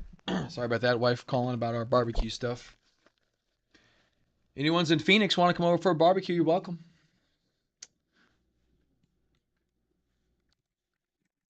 Okay. Yeah, so we do have some extreme signatures here in terms of we talked about the volume aggregation tool on the NASDAQ, but those are just futures. It's kind of hard to gauge everything. So sellers, oh yeah, that's what we were gonna. I wanted to do that too. I wanted to look at the sellers and the buyers because right now we only have the buyers live. So here's the sellers going back to, 2020 and beyond. So again, at an extreme level. So this is 2020, and that we did have a shakeout candle, an undercut and rally candle probably. Yeah, definitely a minor undercut and rally candle here, but right there is where the selling volume aggregation tool topped. Right on that one red day, we try to undercut, we can't do it. That is your, like, if you bought that, you're a freaking maniac. That's awesome though. But look at the selling pressure, just diving away. I wonder what the buying pressure looked like. Probably not that aggressive. Yeah, see, not that aggressive. It didn't look impressive, but the sellers going away. The sellers going away there was the key. But this does take a little bit of history. You don't get it on that day, right? Like, you're not gonna look at this day and go like, is it right there? Like, yep, that's the low. It doesn't. You probably could tell maybe about there. There, you're probably starting to think, okay, our volume aggregation tool, the selling has slowed. Are we going to go up? And then you have kind of a little bit of a support day. You see the green does perk up right there. And look at the RSI. Super choppy. Again, remember I mentioned earlier paying attention to the minutia of this stuff. And it's really focusing on the chart, not the account, nothing else. Just this chart. And then boom. If you want to buy right there, can't blame you too much. And then day by day, now the sellers are under the buyers on the volume aggregation tool. RSI hasn't moved that much, but now we have a kind of a series of higher lows in play here. We're definitely not sitting on the floor. So there's your shelf of kind of, it's not really support though, it's just lack of selling pressure. And then everything calms down. See, you're calm. Calm here, your RSI is calm. Now if it perks up, that's where you start to get really interested. Ooh, look at that low volume day. Woo, fancy. Look at that. Look at the volume dry up right there. Sellers are testing the market. Ah, there you go. And then you start to go. Obviously, we know the history, but that's kind of how that works. I don't remember when we started buying, but it was somewhere in here. Somewhere in there. But, wasn't even taking the volume aggregation tool into account. Now, geez, got a weird ass kink in my neck. What were we looking at distribution? So now we have our third attempt at this low. And so here's that other low with high selling pressure. So your volume aggregation tool kind of does a better job of timing some of these, not all of them. So that right there, I kind of like this VA tool. It's not perfect, nothing is. There's an undercut and rally candle, high volume, high selling pressure, right near the line. I mean, that in of itself could, and that actually was the low. That I was looking at this last night. That is the low. So price action leading into the low. It's the highest volume of the whole thing. You don't need any of this. You just need that candle. And you can buy that with that as your stop. Oh, Aram, you want to see something dope? Check this out. And so based on that, I did this. Hold on a second. I forgot about this. Forget all this garbage. You want to make some money? Check this shit out. Watch this. You're freaking welcome. Okay, I want to line these up again.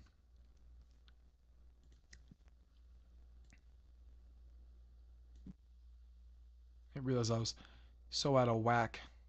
Oh, is that it right there? No, that's not it, is it? I guess it is. If I get these two out of whack, I'm screwed. Oh, I gotta hit auto, I guess. What's going on here? Anyway, um,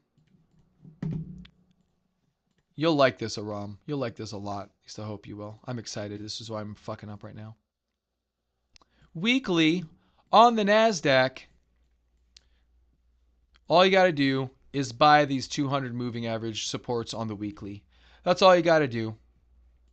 And then we'll use some whatever sell rules we can come up with because we're not stupid non-market timing idiots.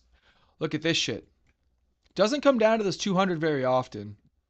And here's that really good up to 2019. Remember we were looking at that chart, this chart right here into 2019 where it was all beautiful. Yeah, look at all that good, beautiful stuff because they know how to manage the economy. Boom.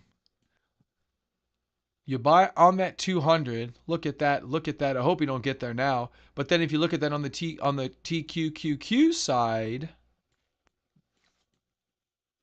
forget the 200 here. You got to look at when it dipped down to the 200. So it was 2020 and then 2022, the lows there. The 2020 low to the tip is 1,000%. Now, granted, that's a whole, year and a half, but 1,000%. Look at that shit. So talk about when you're scared. That's something we got to keep in mind. Is if we get in a horrible situation, and then this one, another 400%. So say you take this and you sell here for 700, you got 1,000, you have $7,500, and then you buy here again, and you're up, another 300%. So you go from $7,500 to $21,000, all from $1,000 in the course of like 4 or 5 years. How easy is that? Not that we're going to get that very often, but, and then if you do Soxhole, it's even better. It's like 1,600%. So let's say you sold off up here, you're at $12,000 from your 1,000. And then you sell up here, you're at 600% from your 12,000. So that's 60 something thousand. Oh my gosh. Just understanding some of these very long-term dynamics. From 1,000, what do we say? 60,000? 60,000. Crazy. If you can do that. Isn't that crazy? That's pretty dope though, just from $1,000. So it's a 60 to 1 trade. Not that it's going to duplicate like that, but you do that with 100,000. 100,000 times 60 is what? 6 million, I think. I thought I pinned this up here.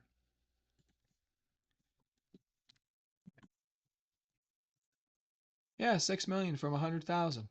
That's pretty good over the course of now granted that's an extreme event. We're not going to do that again, but that's 4 years.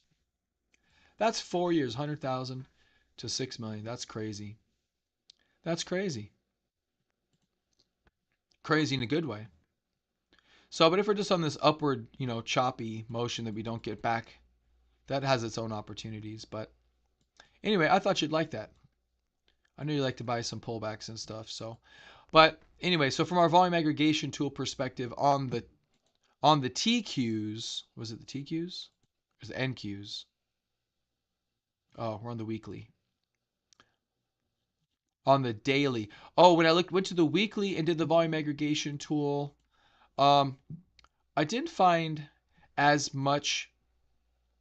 Yeah. No, I know, but it's something good to note. Like these are those things you keep in your back pocket for when we really dive. You're like, oh, let's look for the weekly 200 on the NASDAQ. Then we just buy the Soxhole.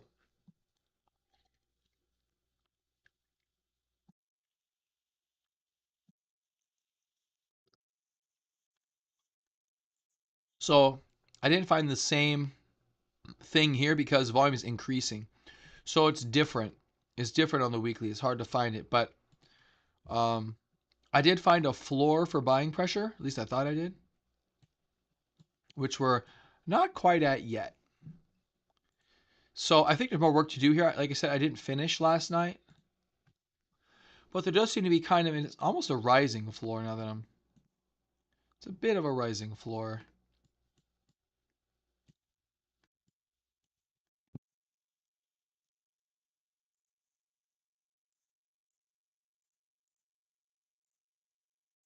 And then weekly distribution is not at a high for the weekly. So I don't know. There's that high. There's this high. A couple highs. We're not that high on the weekly. So I'm not sure exactly that dynamic and how that's going to play into this. That I'm not sure of. So it's not as clear cut. The weekly is a little bit of a different beast. Because keep in mind, this only goes back 21 periods. So 21 weeks in this case, 21 days on the daily. So you can almost argue the daily gets more of these swings in play, you know? These extremes that happen. So I'm more apt to listen to the daily than I am the weekly. It's just too much. But we could go a little bit further and then come back. But there are several extremes. Our RSI's at a low level, but you could see a push lower. I don't think that's out of the realm of possibility. The question is, do we do something like this, or just stick to something like this? That's the question. Or do exactly what I draw, which is obviously the future. It's just so obvious. That's a joke, by the way. All right, guys, I gotta go. My day's got to start. I could do this all day and go deeper, but my day's got to start. So it's gonna start. You guys have a good one. Yeah, Rom. If we get a bounce, if we get a shakeout, the problem here is a stark break of this trend line. I don't know. Maybe something over the weekend. If we do have a catalyst over the weekend, that could be war for something short term. You know what I mean? Like a short term catalyst could be a war. Um, but long term, it probably won't mean too much. Just kind of the way it goes. But tricky situation. That's why I choose to go cash, and I'm okay with not participating because of these unknowns. Because of the unknowns. All right, guys. Thanks for joining me. Have a good day. I'll see you next time. Bye bye.